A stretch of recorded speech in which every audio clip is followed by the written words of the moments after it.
जातीय विभेद कानुनी रूपमा दण्डनीय मात्रै होइन, अमानवीय व्यवहार हो। बाल विवाह पनि वर्जित छ। कान्तिपुर समाचारमा आज कर्णालीमा बाल विवाहको उदेक लाग्दो तथ्याङ्क र छुवाछुत रोक्न सरकार र समाज चुकेको प्रसङ्ग। स्थानीय तह निर्वाचनको सरगर्मी बढ्दै जाँदा सत्ता गठबन्धन बीच सशर्त तालमेलको तयारी। शुक्रबार काठमाडौँ आउन लागेका चिनिया विदेश मन्त्रीले ककसलाई भेट्दैछन्। साथमा चीनमा भएको विमान दुर्घटना र नेपालको निराशाजनक ब्याटिङ लगायतका सामग्री हामीसँग छन्। नमस्कार, अब मुख्य समाचार। कर्णालीमा बाल विवाहको कहाली लाग्दो चित्र। 52% विवाह गैरकानुनी। कानुनले निषेध गरेको जातीय विभेद र छुवाछुत जस्ता अमानवीय व्यवहारमा पनि आएन कमी। महानगर र उपमहानगरमा चुनावी तालमेल गर्न गठबन्धन दल सहमति नजिक। कांग्रेस सामेल नहुने तहमा भने 4 दलीय गठबन्धनको तयारी। एमाले तोके उम्मेदवारको मापदण्ड। 50 स्थानमा बनाउने भनिएको विद्युतीय चार्जिङ स्टेशनको काम सुस्त। वैशाखसम्मको समय सीमा। अहिलेसम्म 4 वटाको मात्रै काम सुरु। 132 जना सवार चिनिया विमान दुर्घटनाग्रस्त। यात्रुको अवस्था अज्ञात। उद्धार कार्य जारी।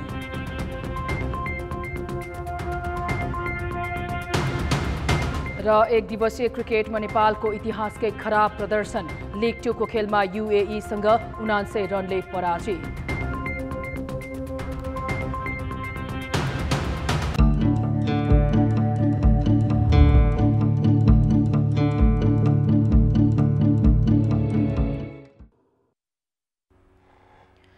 सत्तारूढ दलहरू स्थानीय तह निर्वाचनमा तालमेलको सहमति नजिक पुगेका छन्। महानगर र उपमहानगर सहित आफू कमजोर भएका ठाउँमा गठबन्धन गर्न सरकारको नेतृत्वकर्ता नेपाली कांग्रेस लचिलो देखिएपछि गठबन्धन दलबीच चुनावी तालमेल हुने पक्का जस्तै भएको हो। कांग्रेस बाहेकका सत्ता साझेदार 4 दल भने सबै 753 स्थानीय तहमै मिलेर जाने तयारीमा छन्।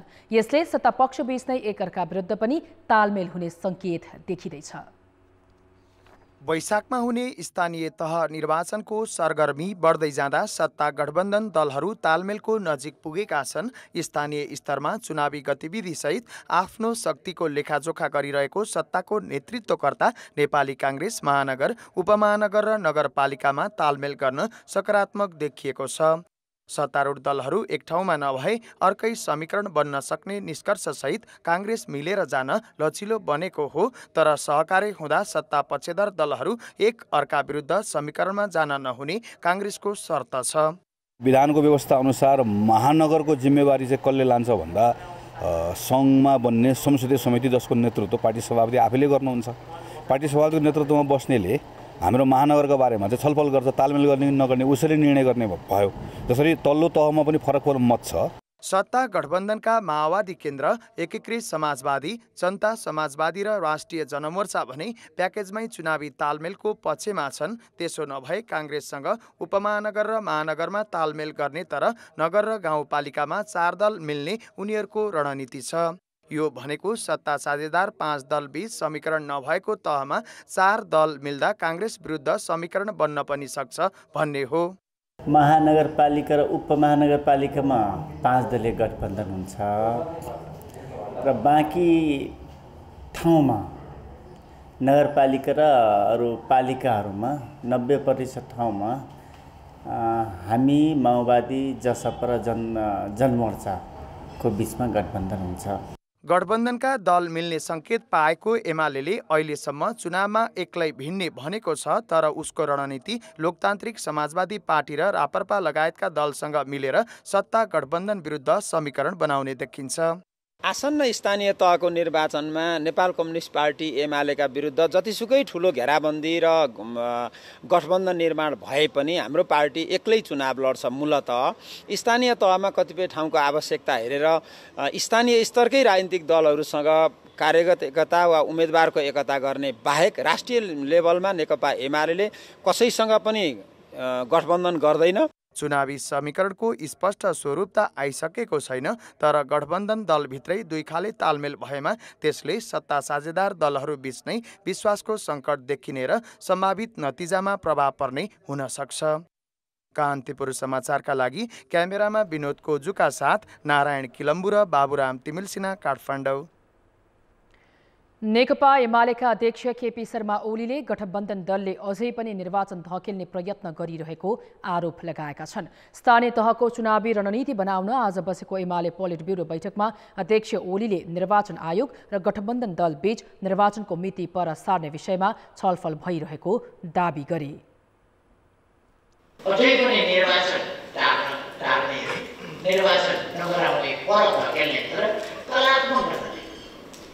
कलात्मक भनेको के हो भने षड्यन्त्रपूर्ण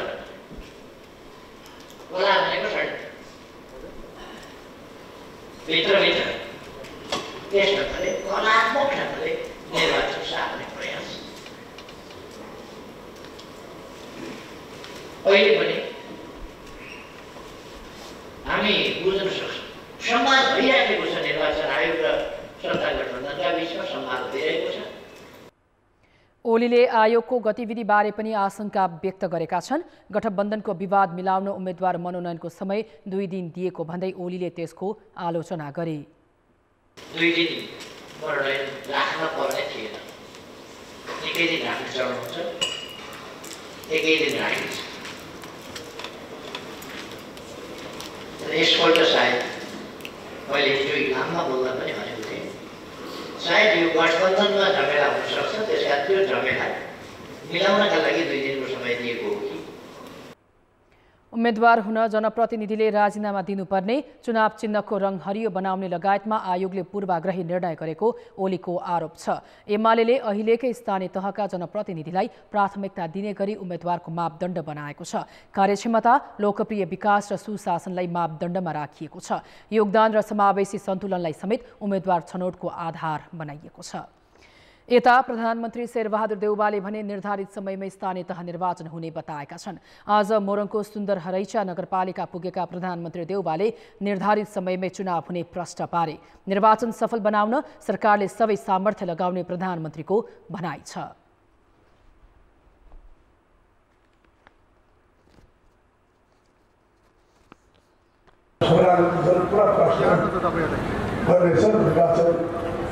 निर्वाचन शान्ति कुनै उठाएको छैन। निर्वाचन कायमै हुने विश्वास गर्न चाहन्छु। सरकारले पुरा सहयोग गर्नेछ। मोरङको लेटाङमा भएको महिला प्रहरी हत्याको घटनाका सन्दर्भमा प्रधानमन्त्री देउवाले हत्यामा संलग्नलाई कारबाहीको दायरामा ल्याउन निर्देशन दिएका छन्। प्रधानमन्त्री देउवाले सुन्दर हरैचा नगरपालिकाको गोठ गाउँस्थित पूर्वाञ्चल विश्वविद्यालयमा मेडिकल कलेज सञ्चालन गर्ने आश्वासन दिए। दलहरूले स्थानीय तह निर्वाचनमा एकले अर्का विरुद्ध रणनीति बनाउँदै गर्दा धेरैले अघिल्लो चुनावको परिणाम र अङ्कगणितलाई आधार मानेको देखिन्छ। सत्ता गठबन्धन र विपक्षी दल तालमेलको कसरतमा जुट्दै गर्दा हामीले अघिल्लो निर्वाचन परिणामको अङ्कगणित र दलहरूको दाउपेचलाई हेर्ने प्रयास गरेका छौँ। कस्तो थियो त? 2074 सालको स्थानीय तह निर्वाचनमा एमालेले प्रदेश 1 मा 69 तहको प्रमुख जितेर पहिलो हुँदा नेपाली काङ्ग्रेसले 51 तहमा प्रमुख जित्यो। माओवादी केन्द्र 9 प्रमुख सहित 506 पदमा विजयी हुँदा अन्य दलले 7 स्थान जितेका थिए।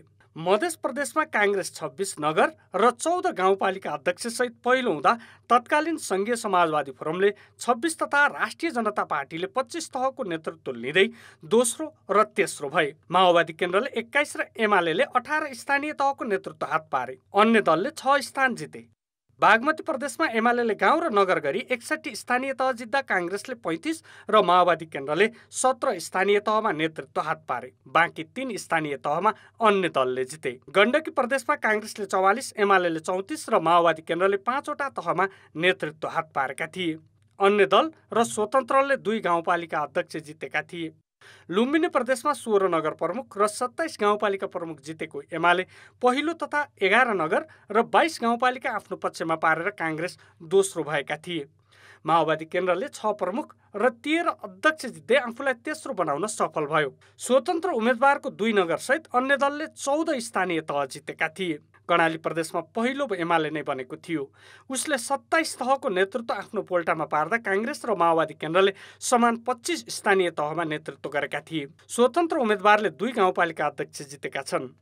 सुदूरपश्चिम प्रदेशमा एमाले 39, काङ्ग्रेस 38 र माओवादी केन्द्रले 10 स्थानीय तहमा जितेका थिए। अन्य दलको हातमा एउटा गाउँपालिका परेको निर्वाचन आयोगले सार्वजनिक गरेको नतिजामा उल्लेख छ। अघिल्लो 5 वर्ष यात्राको यो अङ्कगणित दलहरूका लागि यही वैशाखमा हुने स्थानीय तह निर्वाचन आफूले जित्ने दाबीको पहिलो आधार हो। एमाले विभाजनपछि एकीकृत समाजवादी भन्दा झन्डै 9% जनप्रतिनिधिले मूल पार्टी छाडेका छन्। त्यसैले यो बीचमा दलहरूको टुटफुट, झिनो मतान्तर र जनप्रतिनिधिकै दल फेरबदलले आगामी निर्वाचनमा धेरै फरक पर्ने देखिन्छ। कान्तिपुर समाचारका लागि दीपक आचार्य, काठमाडौँ। निर्वाचन आयोगले स्थानीय तह चुनावमा उम्मेद्वार बन्ने जनप्रतिनिधिले राजीनामा नदिए राज्यको स्रोत साधनको दुरुपयोग हुने प्रश्न पारेको छ। आयोगले सार्वजनिक गरेको आचार संहितामा राज्यकोषको सुविधा लिने जनप्रतिनिधिले उम्मेदवारी दिनुअघि राजीनामा गर्नुपर्ने व्यवस्था छ। त्यसमा नेकपा एमाले असन्तुष्टि जनाइरहेका बेला आयोगले राज्यकोषको दुरुपयोग रोक्न यस्तो व्यवस्था गरिएको स्पष्ट पारेको हो। सबै उम्मेदवार समान रहने पनि आयोगले बताएको छ। जो हाल पदाधिकार हुनुहुन्छ, हाल बहालमा हुनुहुन्छ, उहाँहरू र बहाल नरहेको व्यक्तिले निर्वाचनमा प्रतिस्पर्धा गरिरहँदा बहाल रहेको पदाधिकारीले राज्यको स्रोत साधनलाई उपयोग गर्ने सक्ने सम्भावना रह्यो। त्यसो भए हुनाले त्यहाँ फेयर कम्पिटिसन नहुन सक्छ। त्यो फेयर कम्पिटिसन नहुने चाहिँ स्थिति देखेर आयोगले राजीनामा दिनुपर्छ भन्ने आचार संहितामा प्रावधान राखेको। चिनिया विदेश मन्त्री वाङ यी 2 दिने भ्रमणको लागि शुक्रबार काठमाडौँ आउने भएका छन्। चैत 11 गते काठमाडौँ आइपुग्ने विदेश मन्त्री यीले राष्ट्रपति विद्या भण्डारी र प्रधानमन्त्री शेरबहादुर देउवासँग भेट्नेछन्। यस्तै प्रमुख प्रतिपक्षी दलका नेता केपी शर्मा ओली र माओवादी केन्द्रका अध्यक्ष पुष्पकमल दाहालसँग पनि भेटवार्ताको तालिका रहेको परराष्ट्र मन्त्रालयद्वारा आज जारी विज्ञप्तिमा उल्लेख छ। अमेरिकी अनुदान सहयोग सम्झौता एमसीसी संसदबाट पारित भएसँगै चिनिया विदेश मन्त्री नेपाल आउनुलाई महत्त्वका साथ हेरिएको छ।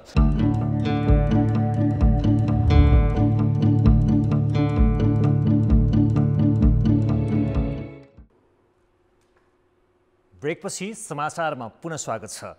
कानुनले 20 वर्ष उमेर नपुगी विवाह गर्न निषेध गरेको छ, तर कर्णाली प्रदेशका हिमाली तथा पहाडी जिल्लामा उमेर नपुगी विवाह गर्नेको सङ्ख्या 52% छ। विवाह गर्ने उमेरका बारेमा सरकारले चेतनामूलक कार्यक्रम सञ्चालन गर्दै आए पनि नियन्त्रण हुन सकेको छैन। कर्णाली प्रदेशमा बाल विवाह रोक्न सङ्घ र प्रदेश सरकारले चेतनामूलक कार्यक्रम सञ्चालन गरे पनि नियन्त्रण हुन सकेको छैन। संविधानले 20 वर्ष उमेर पुरा नभएसम्म विवाह गर्न रोक लगाएको छ, तर कर्णालीमा उमेर नपुगेकाहरू भागेर विवाह गर्ने गरेका छन्। चेतनाको कमी, गरिबी, सामाजिक एवं सांस्कृतिक मान्यता र लैङ्गिक विभेद जस्ता कारणले पनि बाल विवाहलाई बल पुगेको छ।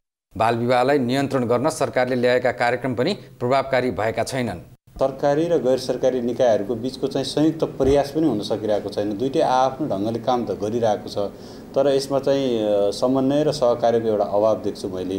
अर्को कुरा चाहिँ यो कानुनको व्यावहारिक कार्यान्वयन पनि हुन सकिरहेको अवस्था छैन। सङ्घीयता पछाडि के छ भन्दाखेरि यो बाल विवाहको सामाजिक इस्युहरू अलि जति प्राथमिकता पर्नुपर्ने हो त्यति प्राथमिकता नपरेको अनुभूति हामीलाई पनि भइरहेको अवस्था छ। संविधानले बाल विवाहलाई दण्डनीय अपराधका रूपमा स्वीकारेको छ, तर बाल विवाह गरेकाहरूलाई पक्राउ गरी मुद्दा दर्ता गरेपछि पीडित पक्षले नै मुद्दा कमजोर पार्ने गरेका छन्। त्यही कारण बाल विवाहमा संलग्नहरूले नै उन्मुक्ति पाउने गरेको पाइन्छ। अनुसन्धानको क्रम अगाडि बढ्दै गर्दा जो पीडित हुनुहुन्छ के कारणले हो त्यो चाहिँ मलाई थाहा भएन। अलि बढी होस्टाइल हुने र मुद्दा फितलो हुने समस्या छ भनेर जिल्ला प्रहरी कार्यालय र सरकारी वकिल साहबहरूले भन्ने गरेको मैले पाएको छु। 2068 सालको जनगणना अनुसार कर्णाली प्रदेशमा 52%ले बाल विवाह गरेका छन्। सबैभन्दा बढी रुकुम पश्चिममा 71%ले बाल विवाह गरेका छन् भने सबैभन्दा कम डोल्पामा 50%ले गरेको पाइन्छ। यसैगरी सल्यान र जुम्लामा 70, दैलेखमा 71, जाजरकोटमा 66, कालीकोटमा 59, मुगुमा 57 र हुम्लामा 52%ले बाल विवाह गरेको तथ्याङ्क छ। अहिले पनि बाल विवाह गर्न रोकिएको छैन। कानुनले वर्जित गरेको र स्वास्थ्यमा जोखिम समेत हुने भएकाले बाल विवाह रोक्न तीनै तहका सरकारले थप प्रयास गर्नुपर्ने देखिन्छ। कान्तिपुर समाचारका लागि क्यामेरामा नवीन साईका साथ रुकुम पश्चिमबाट सहकर्मी महेश केसी र कमल पन्त, वीरेन्द्रनगर, सुर्खेत। अब जनमतको अन्तिम परिणाम। जनमतमा हिजो हाम्रो प्रश्न थियो, वायुसेवा प्रदायक कम्पनीले नागरिक उड्डयन प्राधिकरणलाई पक्यौता रकम बुझाउन किन आनाकानी गरेका होलान्?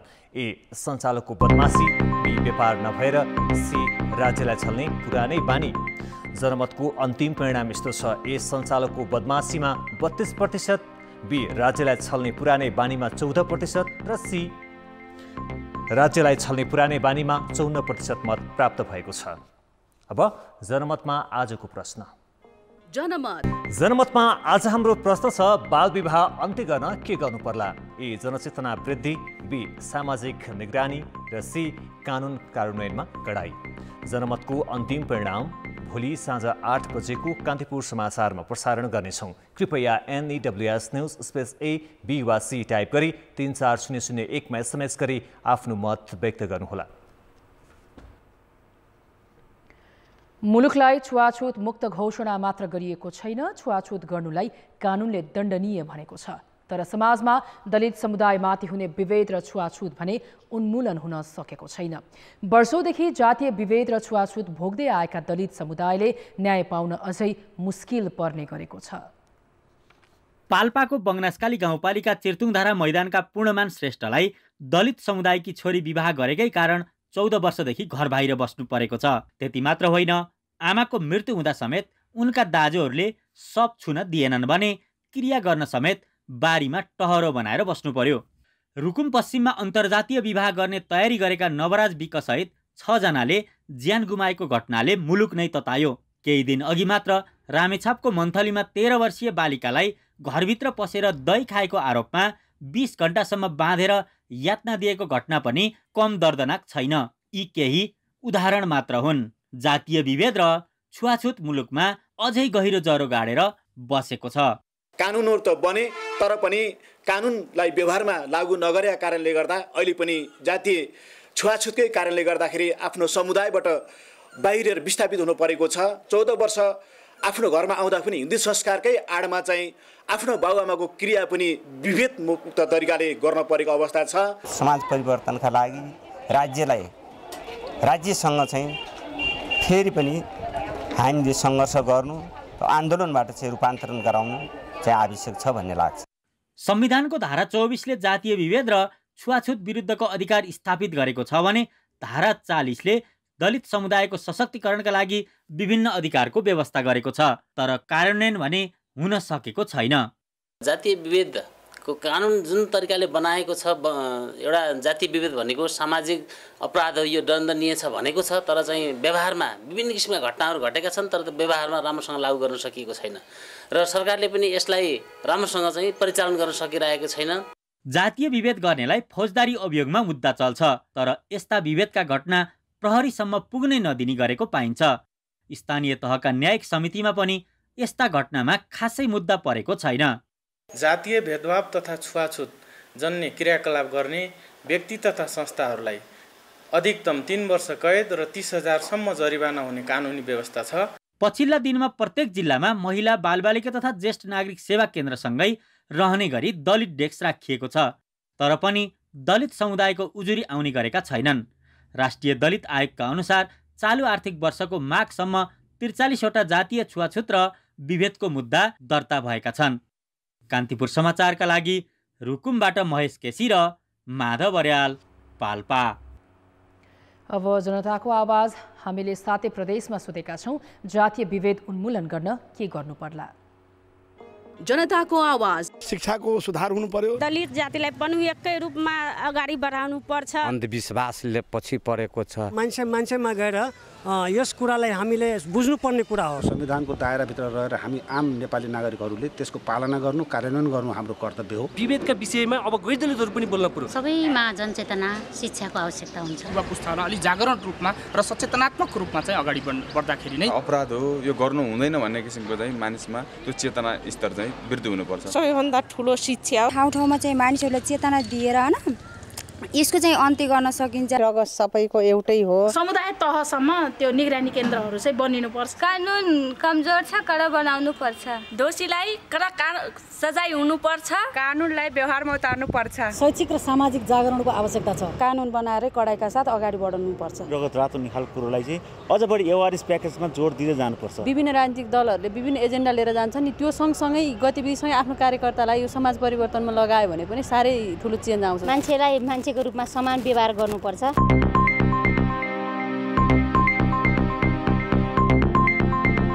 सार्वजनिक शिक्षाको गुणस्तर सुधारका लागि ठोस कदम चाल्न शिक्षाविद र सरोकारवालाहरूले सरकारलाई सुझाव दिएका छन्। कान्तिपुर मिडिया ग्रुपले आज काठमाडौँमा गरेको कान्तिपुर एजुकेसन समिटमा सहभागी शिक्षाविद र सरोकारवालाहरूले शिक्षा क्षेत्रमा भइरहेको राजनीतिक हस्तक्षेप रोक्न सके पनि शिक्षामा सुधार गर्न सकिने बताएका छन्। उनीहरूले सङ्घीय शिक्षा ऐन नहुँदा सार्वजनिक शिक्षा लथालिङ्ग भएको बताए। भनेको ठाउँमा काम लगाउन सकेको छैन। जे काम गर्नुको निम्ति भनेको छ त्यो काममा लगाउन सकेको छैन। कता कता कहिलेकाहीँ त्यो काम त मैले पाइहालेँ, अब त्योभन्दा चाँडै माथि गर्नुको निम्ति के गर्नु पर्यो भन्दाखेरि कहिलेकाहीँ हुनसक्छ राजनीतिको कार्यकर्ता पो भइरहेको छ कि त्यो उसले गर्नुपर्ने मूल आफ्नो दायित्वलाई बिर्सेर अब एम्बिसनलाई मात्रै उसले हेर्ने हो भने त बिग्रियो त्यो कुराहरू चाहिँ। विश्वविद्यालय र स्वास्थ्य विज्ञान प्रतिष्ठानहरू पनि राजनीतिक हस्तक्षेपको चपेटामा छन्। यो सँगै सिप र श्रमसँग शिक्षालाई जोड्न नसक्दा हजारौं विद्यार्थी उच्च शिक्षाका लागि विदेशी नै गरेका छन्। विश्वविद्यालयहरूले विश्व बजारका आवश्यक पर्ने नयाँ नयाँ विषय अध्यापनमा समेत जोड दिनुपर्ने शिक्षाविदहरूले बताए। प्राइभेट सेक्टर, इन्डस्ट्री, गभर्मेन्ट र युनिभर्सिटी यो त्रिकोणात्मक सम्बन्ध राखेर चाहिँ हाम्रो करिकुलमहरू डिजाइन गर्नुपर्छ र बजारले माग गरेको अनुसारको हामीले शिक्षा दिनुपर्छ। निजी शैक्षिक संस्थाले सामाजिक विभेद निम्ति आएको भन्दै विज्ञहरूले नाफासँगै सेवामा ध्यान दिनुपर्ने बताए। अहिलेको प्रचलित कानुन नियमभित्र बसेर 3 प्रकारका शिक्षाको सुधार गरिन्छ। उच्च शिक्षा, प्राविधिक शिक्षा र माध्यमिक शिक्षा सुधारको निम्ति सबै चाहिँ जो जहाँ छौँ त्यहीँबाट लागि परेको पनि सुधार सकिन्छ। अब प्राइभेट स्कुल पनि त्यो जथाभावी अहिले दैलामा सरकारी स्कुलको नजिकमा लगेर खोल्नु भने त अपराधै हो नि, किनभने तपाईँलाई त नियम मिचामा दिएको हो, त्यो त पाइँदैन नि। नियममा त कति टाढा भन्नु लेखेको छैन र त्यो मिचाएको कामलाई बन्द गर्नु होला। त्यसो भनेपछि त्यसलाई पनि मर्ज गरिदिनु, मर्ज गरिदिएपछि ठुलो प्राइभेट स्कुलहरू हुन सक्छ। राजनीतिक दलका नेताहरूले शिक्षण संस्थालाई राजनीतिक हस्तक्षेप मुक्त गर्ने बनाउने प्रतिबद्धता जनाए पनि कार्यान्वयन गर्न नसकेको स्वीकार गरे। कार्यक्रममा नेपालको शैक्षिक नीति सुधारको चुनौती विषयक लेखन प्रतियोगितामा सर्वोत्कृष्ट हुने सैनिक महाविद्यालय भक्तपुरकी स्तुति सापकोटालाई पुरस्कृत गरियो। अर्थ र विकास। नेपालमा विद्युतीय सवारीको उपयोग बढाउनु पर्ने माग लामो समयदेखि उठ्दै आएको छ। अझ अहिले त इन्धनको भाव छोइ नसक्नु भएपछि चौतर्फी रूपमा यो बारे बहस भइरहेको छ। तर यसका लागि आवश्यक पूर्वाधार बनाउन भने सरकारले सकेको छैन। विद्युतीय सवारीका लागि 50 ठाउँमा चार्जिङ स्टेसन बनाउने गरी 1 वर्ष अघि सम्झौता भए पनि अहिलेसम्म कुनै पनि स्थानमा निर्माण सम्पन्न भएको छैन। गत वैशाखमा 7 प्रदेशका 50 स्थानमा 1 वर्षभित्रै विद्युतीय सवारी साधनको चार्जिङ स्टेसन बनाउन नेपाल विद्युत प्राधिकरण र चिनिया company Wang digital energy corporation बीच सम्झौता भएको थियो। 37 करोड 79,55,000 रुपैयाँमा ठेक्का सम्झौता गरेको कम्पनीले अहिलेसम्म जम्मा 4 स्थानमा मात्रै काम सुरु गरेको छ। अरू ठाउँमा कहिले काम सुरु हुन्छ भन्न सकिने अवस्था छैन। तर प्राधिकरण भने यस्तो स्थितिमा पनि समयमै निर्माण सम्पन्न हुने दाबी छ। नम्बर चाहिँ 50 वटा भयो, ठाउँ चाहिँ 33 वटा ठाउँमा हैन, र कहीँ 2टा 3 वटा पनि छ। त्यो विभिन्न रेन्जहरूको छ हैन। र अहिले काम तपाईले के भन्नुहुन्छ भने नेपालमा अहिले हामीले यी सबै ठाउँहरुमा हाम्रो काम चाहिँ सुचारू रूपले सञ्चालन भएको छ। र खाली अहिले जस्तो नेपालले हामीले कहीँ एसटी लाइन तान्ने, ट्रान्सफर्मर राख्ने हैन, पोस्ट बनाउने र पछि गएर चार्जिङ स्टेसन जुन आउँछ त्यसको लागि सिभिल इन्फ्रास्ट्रक्चरहरूको कामहरू भइरहेको छ। र अहिले यो चार्जिङ स्टेसन जुन चाहिँ अब चाइनाबाट हिँडिसक्यो भन्ने हाम्रो जानकारीमा छ।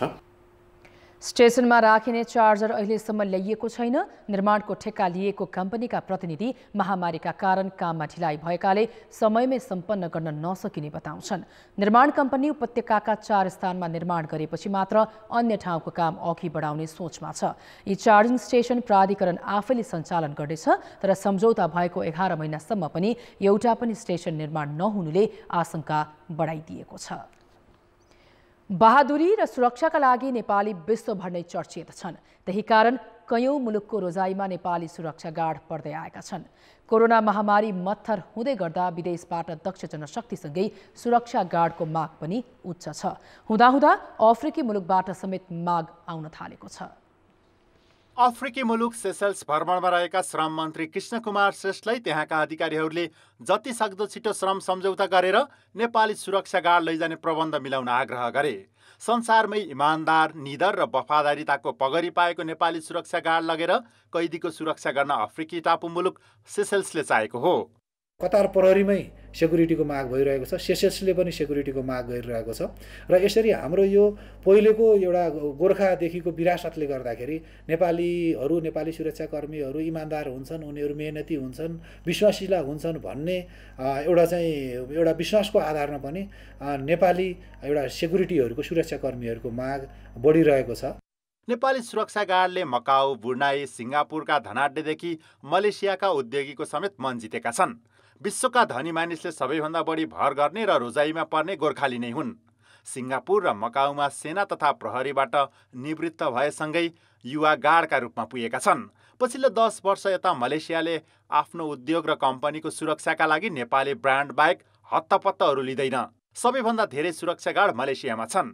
तर मलेसियामा श्रमिक भर्ना प्रक्रियामा विवाद आएपछि अहिले संयुक्त अरब Emirates, Dubai, Qatar, Kuwait, Bahrain, बेलायत र साउदी अरेबियासम्म सुरक्षा गार्डको माग आएको छ।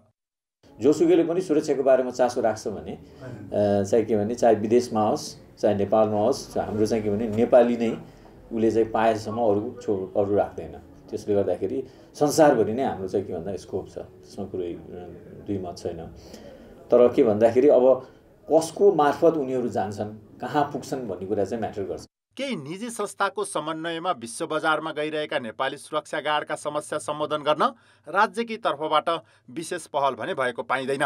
कान्तिपुर समाचारका लागि क्यामेरामा सञ्जय लुइटेल र रूपक कोइरालाका साथ सुमन पन्थ, काठमाडौँ। खेलकुद समाचार। कान्तिपुर खेलकुद समाचारमा स्वागत छ। विश्वकप लिग 2 अन्तर्गत नेपालले युएईसँग 79 रनको लज्जास्पद पराजय बेहोरेको छ। बलिङमा राम्रो प्रदर्शन गरेको नेपालका लागि आज पनि हारको कारण ब्याटिङ बन्यो। दुवै अन्तर्राष्ट्रिय रङ्गशालामा भएको खेलमा टस हारेर पहिले ब्याटिङ गरेको युएईले निर्धारित 50 ओभरमा 9 विकेट गुमाएर 202 रनको योगफल बनाएको थियो। 16 ओभरको समाप्तिमा 57 रनको साझेदारी गर्दै घरेलु टोलीले उत्कृष्ट सुरुवात गरेको थियो। तर त्यसपछि खेलमा नेपाली बलर हाबी हुँदा युएई 4 विकेट गुमाएर 105 रनको खराब अवस्थामा पुगेको थियो। 6औं विकेटको रूपमा आएका रोहन मुस्तफाले अर्धशतकीय पारी खेल्दै टिमलाई सम्मानजनक स्कोरतर्फ डोर्याएका हुन्। उनले 73 बल खेल्दा 2 चौका र 1 छक्काको मद्दतमा 60 रन जोडे। मोहम्मद वासिमले 33, चिराग सुरीले 26 र भृत्या अराविन्दले 24 रन बनाए। कप्तान सन्दीप लामिछानेले 3 विकेट लिँदा सोमपाल कामी र करण केसीले 2 तथा दिपेन्द्र सिंह ऐरी र आरिफ शेखको नाममा 1-1 विकेट रह्यो। जवाफी ब्याटिङमा खराब सुरुवात गर्दै नेपालले 21 रन बनाउँदा 4 विकेट गुमायो। ज्ञानेन्द्र मल्लले बनाएको 30 रन नै सर्वाधिक रह्यो। आरिफ शेख र सोमपाल कामीले 15-15 तथा विनोद भण्डारीले 12 रन बनाएपछि नेपाल 35.1 ओभरमा सबै विकेट गुमाएर मात्र 103 रनमा समेटियो। नेपालले ओडिआईमा बनाएको यो अहिलेसम्मकै कम योगफल हो। यसअघि युएईसँग 2019मा भएको खेलमा नेपाल 113 रनमा समेटिएको थियो। 7 खेलाडीले दोहोरो अङ्कको स्कोर छुन सकेनन्। जुनायद सिद्दिकी 4, कासिफ दाउद र अहमद राजाले 2 विकेट लिए। नेपालले सिरिजको पहिलो खेलमा पपुवा न्युगिनीलाई पराजित गरे पनि दोस्रो खेलमा युएईसँग 48 रनको हार बेहोरेको थियो। नेपालले अन्तिम खेल भोलि पपुवा न्युगिनीसँग खेल्नेछ। नक्सालकी Sushma Tamang Thailand open international boxing च्याम्पियनसिपमा छनौट भएकी छिन्। विभागीय बाहेकको तर्फबाट थाइल्यान्ड ओपनमा छनौट हुने उनी एक्लै खेलाडी हुन्। छनौटको अन्तिम चरणमा 48 केजी तौल समूहमा उनले S2O की अस्मिता दुवाललाई पराजित गरेकी हुन्। यस्तै 54 केजी तौल समूहको प्रतिस्पर्धामा त्रिभुवन आर्मी की मेनु गुरुङ, एपीएफ की सञ्जु माया थिङलाई हराउँदै प्रतियोगिताका लागि छनौट भएकी छिन्। 56 केजीमा आर्मी की चन्द्रकला थापाले बक्समाण्डुकी हेमा राई, रोयल्सलाई पराजित गरिन्। 60 केजीमा आर्मीकै पुनम रावल विजयी भइन्। यस्तै पुरुषतर्फ नेपाल पुलिसका भूपेन्द्रले 63 केजी तौलसम्ममा जेनेक्सका मौसम राणा मगरलाई हराएर प्रतियोगिताका लागि छनौट भएका हुन्। सातबाटो स्थित बक्सिङ हलमा भएको अर्को छनौट खेलमा 54 केजी तौलसम्ममा आर्मीका प्रेम चौधरीले पुलिसका चन्द्र थापा मगरलाई हराए भने 48 केजी तौलसम्ममा त्रिभुवन आर्मीका सुशील थापा मगर बक्समाण्डुका लक्ष्मण राईलाई हराएर प्रतियोगिताका लागि छनौट भएका हुन्।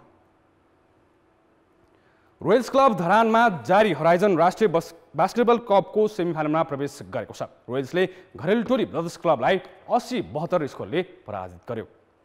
धरानस्थित हराइजन क्लबको कोर्टमा भएको खेलमा सुरुवातदेखि नै रोयल्सले दबाव बनाएको थियो। उसले पहिलो क्वार्टरमा 23-18 र दोस्रो क्वार्टरमा 22-21 को अग्रता बनायो। तेस्रो क्वार्टरमा 20-15 ले पछि परे पनि चौथो क्वार्टरमा 26-7 को फराकिलो अन्तरको जित निकाल्न सफल भयो। म्यान अफ द म्याच बनेका धरानका विकास गुरुङले 18 स्कोर गरे पनि टिमको पराजय टार्न सकेनन्। सेमिफाइनलमा रोयल्सले बुधबार विभागीय टिम त्रिभुवन आर्मीसँग प्रतिस्पर्धा गर्नेछ।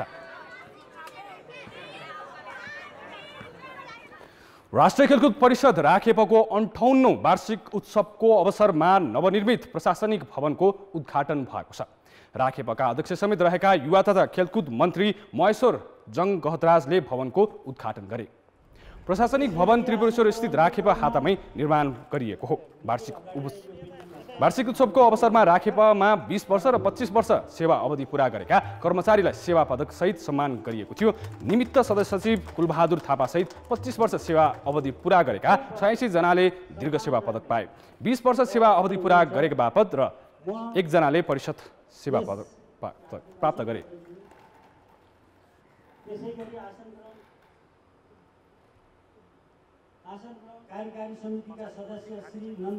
कान्तिपुर खेलको समाचारहरूलाई यति नै।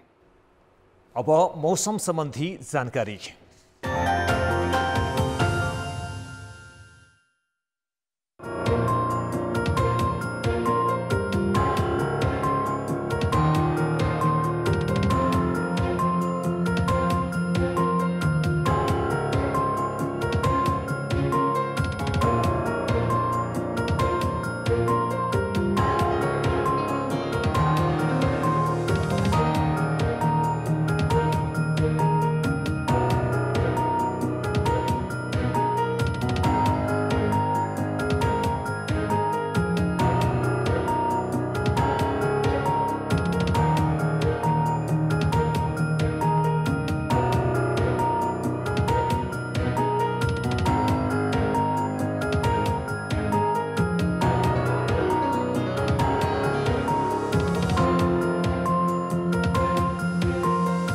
कान्तिपुर समाचार अहिलेलाई सकियो। कान्तिपुर टेलिभिजन हेर्दै गर्नुहोला।